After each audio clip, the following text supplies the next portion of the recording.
Hi Bethan, this is my second disease video log, and I thought we would do ergot poisoning. Now, there's different ways of looking at this disease, and I was first introduced to ergot poisoning many years ago, and there was a farmer that told me that there were whole villages in the medieval period, um, people eating bad, usually comes with rye.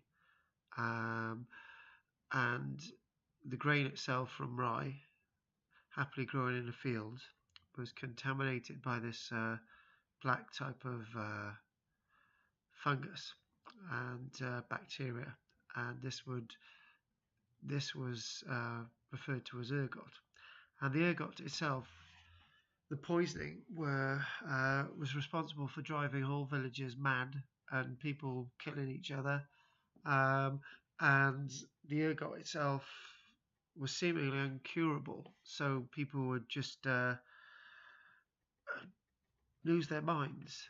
But there's another way of looking at ergot, and I thought I would do it in two stages: ergot class 1 for Bethan and ergot class 2.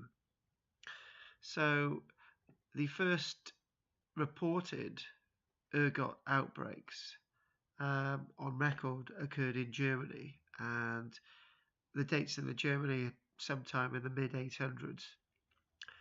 And another name for ergot, which is referred to by many historians as a ghastly illness, is it can not only make you go mad, it can actually virtually make your limbs fall off. It's known as St. Anthony's fire as well. And even though it was being mentioned in Germany in the 800s AD, which is 1,200 years ago, um, it's likely one of the first major investigations was in the 1670s by a French physician.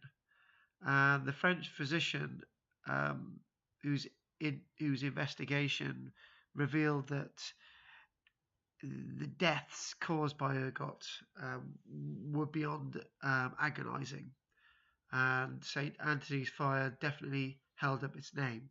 So where does sort of ergot come from? Ergot is a simple uh, bacterium.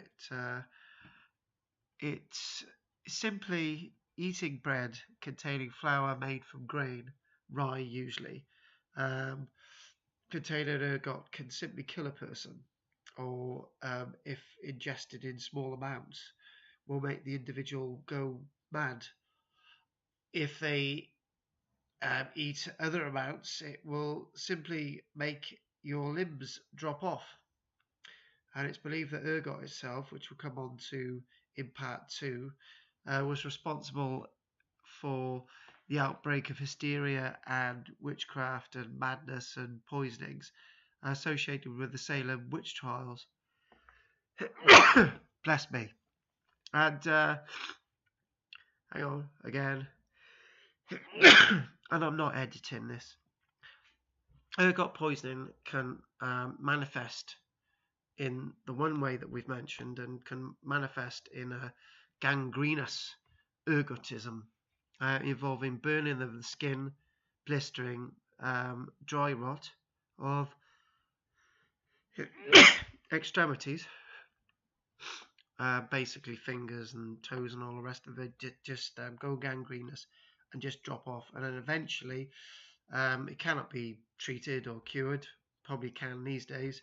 The gangrene would go through the whole system and will just simply kill you, with everything dropping off along the way. Now, the form of ergotism, that's what we'll call it, convulsive or ergotism, attacks the central nervous system and gives you a sense of psychosis, um, hallucinations, paralysis, and all sorts of things, and makes you do things that are completely out of normal, a sense of mania. Whole villages, because bread being baked at one baker's who would supply bread for the whole community It can only take a few grains of ergot to contaminate the all the bread, and everyone gets ergotism, and well, we know the results. Accounts written during 1692 associated with the Salem witch trials describe behavior of the afflicted girls and men, um, uh, resembling that they had hallucinogenic states, i.e., almost as if they had been taking drugs, and seemed simply, um, completely losing the plot, saying that they're seeing things, and all sorts of bits and pieces. So, and it's said that those at the Salem witch trials, which we'll go on to next, had eaten rye, and had, had fallen ill, and it was simply all the people had eaten this rye um, at Salem showed signs of, you know, halluc- uh, hallucinations, showed signs of talking to the devil and all sorts of weird things. So anyway, we'll go on to that next week. It's probably not the best video log I've done in the world, but I said I would. So I'll try to do another one soon, and starting the ball rolling again, and we'll go on from there. Anyway, Bethan, this is for you, and I didn't forget, so thank you very much. I love you.